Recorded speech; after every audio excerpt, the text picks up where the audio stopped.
সালমান শাহ হত্যা মামলায় আসামির ফাঁসি কার্যকর হয়েছে কেন্দ্রীয় কারাগারে। দর্শক দেখতে পাচ্ছেন এই মুহূর্তে ডনকে ফাঁসি দেওয়া হচ্ছে। সালমান শাহর মামলায় জবানবন্দিও দিয়ে গিয়েছে ডন। এদিকে এবার সালমান শাহর মামলায় ফাঁসি কার্যকর হয়েছে গ্রেপ্তার হওয়া ডনের। ডন মৃত্যুর আগে জবানবন্দি দিয়ে গিয়েছে পুলিশের কাছে। আরো 50 জন ফেঁসে যায় এই সালমান শাহর মামলায়। সালমান শাহ হত্যা মামলায় খলনায়ক ডন গ্রেপ্তারের পর থেকে বেরিয়ে আসছে একের পর এক চাঞ্চল্যকর তথ্য। এতদিন তার মৃত্যু ঘিরে নানা বিতর্ক ছড়ানো হলেও এবার প্রকাশ হতে শুরু করেছে আসল রহস্য। কার নির্দেশে এবং কত টাকার চুক্তিতে সালমান শাহকে হত্যা করা হয়, এ নিয়ে বিস্ফোরক তথ্য দিয়েছেন আদালত। সালমান শাহকে মারা যাওয়ার 3 থেকে 4 মাস আগে সামিরার সঙ্গে আমার বাবা মা বাংলাদেশে গেছে। সামিরা, আপনি যদি আজকে এই অনুষ্ঠান দেখছেন, আপনি জানেন এই ঘটনাটা ঘটেছে। দীর্ঘ 3 দশকের জল্পনা কল্পনার অবসান ঘটিয়ে অবশেষে নতুন এক আইনি লড়াইয়ের মুখোমুখি জনপ্রিয় চিত্রনায়ক সালমান শাহর মৃত্যু রহস্য। ডন গ্রেপ্তার হবার পর সালমান শাহর মৃত্যু নিয়ে একের পর এক অবিশ্বাস্য সব তথ্য বেরিয়ে আসছে। সালমান শাহ মারা যাননি, চাঞ্চল্যকর এই দাবি তুলেছেন খোদ সালমান শাহর ময়না তদন্ত করা ডোম রমেশ। চিত্রনায়ক সালমান শাহর মৃত্যুর প্রায় 29 বছর পর মামলা হলেও এখনো রয়ে গেছে বেশ কিছু প্রশ্ন। সালমান শাহর মামলায় প্রতিনিয়ত নতুন নতুন প্রশ্নের জন্ম হচ্ছে। আজকে ডনের শাস্তি কার্যকর হয় এবং শাস্তি কার্যকর হওয়ার আগে রিমান্ডে একটা জবানবন্দি দেয়। এই জবানবন্দিতে অসংখ্য চলচ্চিত্র নির্মাতা এবং অসংখ্য নায়ক বলেন অনেকেরই কিন্তু নাম প্রকাশ হয়। এই নামগুলো প্রকাশ হওয়ার পর দেশের মধ্যে একটা নতুন উত্তেজনা তৈরি হয় এবং একটা চাপ তৈরি হয়। দর্শক শ্রোতা, ডন গ্রেপ্তার হওয়ার পর থেকেই সালমান শাহর মামলার অনেক প্রশ্ন উঠে এসেছিল। সালমান শাহকে তারা কিভাবে শেষ করেছিল, সালমান শাহর সাথে কি করেছিল, অনেক রহস্য উন্মোচন করব এই একটি ভিডিওতে। সালমান শাহর বিষয়ে আপনাদের মনে যতগুলো প্রশ্ন রয়েছে সকল প্রশ্নের উত্তর এই একটি নিউজ প্রতিবেদনে পেয়ে যাবেন। আপনারা এই সম্পূর্ণ ভিডিওটি ধারাবাহিকলি দেখবেন। সালমান শাহ হত্যা মামলায় খলনায়ক ডন গ্রেপ্তারের পর থেকে বেরিয়ে আসছে একের পর এক চাঞ্চল্যকর তথ্য। এতদিন তার মৃত্যু ঘিরে নানা বিতর্ক ছড়ানো হলেও এবার প্রকাশ হতে শুরু করেছে আসল রহস্য। কার নির্দেশে এবং কত টাকার চুক্তিতে সালমান শাহকে হত্যা করা হয়, এ নিয়ে বিস্ফোরক তথ্য দিয়েছেন আদালত। বিস্তারিত জানাচ্ছেন এসআই রাজ। আজিজ মোহাম্মদ ভাই এবং সামিরা 12 লক্ষ টাকার বিনিময়ে ডনকে তারা ঠিক করেছিল তাকে হত্যা করার জন্য। 90 দশকের পর্দা কাঁপানো ঢাকাই চলচ্চিত্রের ঘনজন্মা চিত্রনায়ক সালমান শাহ। 1996 সালের 6 সেপ্টেম্বর তার মৃত্যু হলেও প্রায় 3 দশক পরও কাটেনি মৃত্যুর রহস্য। সালমান শাহ হত্যা মামলায় গ্রেফতার হয়েছেন এজাহারভুক্ত 4 নম্বর আসামি খল অভিনেতা আশরাফুল হক ডন। রোববার রাজধানীর হযরত শাহজালাল আন্তর্জাতিক বিমানবন্দর থেকে তাকে গ্রেপ্তার করে ইমিগ্রেশন পুলিশ। পরে হস্তান্তর করা হয় সিআইডির কাছে। এদিন বিকেলেই ঢাকা মেট্রোপলিটন ম্যাজিস্ট্রেট আদালতে হাজির করে ডনকে কারাগারে আটক রাখার আবেদন করে সিআইডি। শুনানি শেষে তাকে কারাগারে পাঠানোর আদেশ দেন আদালত। দিকে তদন্ত সংশ্লিষ্টদের দাবি, সালমান শাহর স্ত্রী সামিরার সঙ্গে শিল্পপতি ও সাবেক চলচ্চিত্র প্রযোজক আজিজ মোহাম্মদ ভাইয়ের গোপন সম্পর্ক ছিল। সেই সম্পর্কের জেরেই সালমান শাহকে হত্যার জন্য ডনের সঙ্গে 12 লাখ টাকার চুক্তি করা হয়েছিল। আর এই চুক্তি করেছিলেন সামিরা হক ও আজিজ মোহাম্মদ ভাই। রাজ সাক্ষী রিজভী আহমেদের দেয়া 164 ধারার জবানবন্দিতে এমন তথ্য উঠে এসেছে বলে দাবি করেছেন রাষ্ট্রপক্ষের আইনজীবী ওমর ফারুক ফারুকি।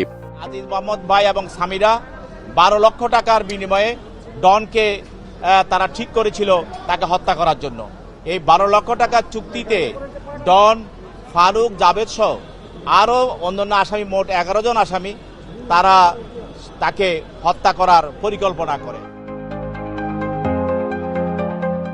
শুধু হত্যার পরিকল্পনাই নয়, মামলা তুলে নিতে চাপ প্রয়োগের জন্য সালমান শাহর ভাই বিল্টুকে অপহরণের পরিকল্পনারও অভিযোগ রয়েছে ডন ও ডেভিডের বিরুদ্ধে।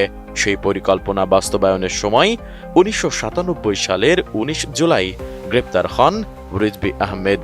পরে একই বছরের ২৪ জুলাই সালমান শাহ হত্যার ঘটনায় আদালতে ১৬৪ ধারায় স্বীকারোক্তিমূলক জবানবন্দি দেন রিজভী। ডন গ্রেপ্তার হবার পর সালমান শাহর মৃত্যু নিয়ে একের পর এক অবিশ্বাস্য সব তথ্য বেরিয়ে আসছে। সালমান শাহ মারা যাননি, তাকে জীবিত অবস্থাতেই কেটে ফেলা হয়েছিল।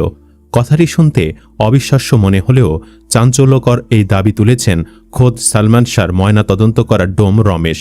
জানালেন এতদিন তিনি ভয়ে মুখ খুলতে পারেননি, কিন্তু ডন গ্রেফতার হওয়ায় এখন আর ভয় নেই। চেতনানাশকের কড়া ইঞ্জেকশনে অজ্ঞান ছিলেন সালমান শাহ, তখনও মারা যাননি। প্রশ্ন উঠেছে, লাখ লাখ টাকার বিনিময়ে কি জীবিত অবস্থায় শুরু হয়েছিল ময়নাতদন্ত? আর সেই জঘন্য পাপবোধ থেকেই কি পরবর্তীতে ধর্মান্তরিত হয়ে ইসলাম ধর্ম গ্রহণ করেন ময়নাতদন্তকারী ডোম রমেশ? জীবিত সালমান শাহকে ময়নাতদন্ত করার সময় সেদিন মর্গে ঠিক কী ঘটেছিল জানতে ভিডিওটি শেষ পর্যন্ত দেখুন। ঢালিউডের রূপালী পর্দায় তিনি এসেছিলেন এক ধূমকেতুর মতো, আর অল্প সময়ের মধ্যেই নিজের অসামান্য অভিনয় ও আধুনিক স্টাইল দিয়ে জয় করে নিয়েছিলেন কোটি দর্শকের হৃদয়। মাত্র ৪ বছরের অভিনয় ক্যারিয়ার, অথচ তাতেই তিনি অর্জন করেছিলেন ঈর্ষণীয় খ্যাতি ও সর্বজনীন জনপ্রিয়তা।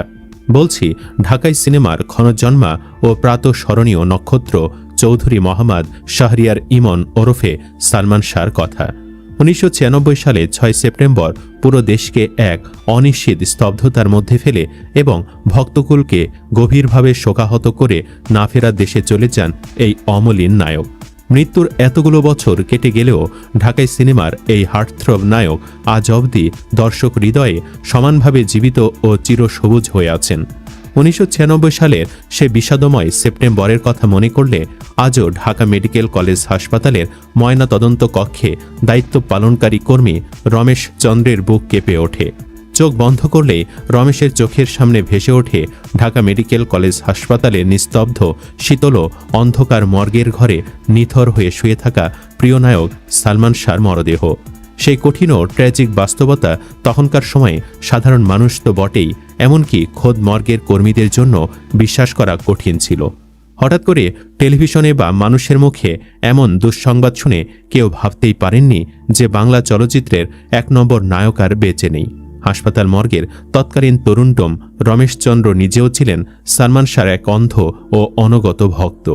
তিনি যখন সংবাদ পান যে সালমান শাহ মারা গেছেন এবং তার মরদেহ ময়না তদন্তের জন্য মর্গে আনা হচ্ছে, তখন তিনিও অন্যান্য ভক্তদের মতোই গভীরভাবে ভেঙে পড়েছিলেন। কিন্তু নিয়তির নিষ্ঠুর পরিহাসে নিজের প্রিয় নায়কের নিথর দেহটি ময়না তদন্তের জন্য প্রস্তুত করার কঠিন ও বেদনাময় দায়িত্ব এসে পড়েছিল রমেশের নিজের ওপরই। ২৯ বছর আগে সালমান শাহ নিথর দেহ যখন ঢাকা মেডিকেল কলেজ হাসপাতালের মর্গে নিয়ে আসা হয়, সেদিন ছিল একটি ছুটির দিন।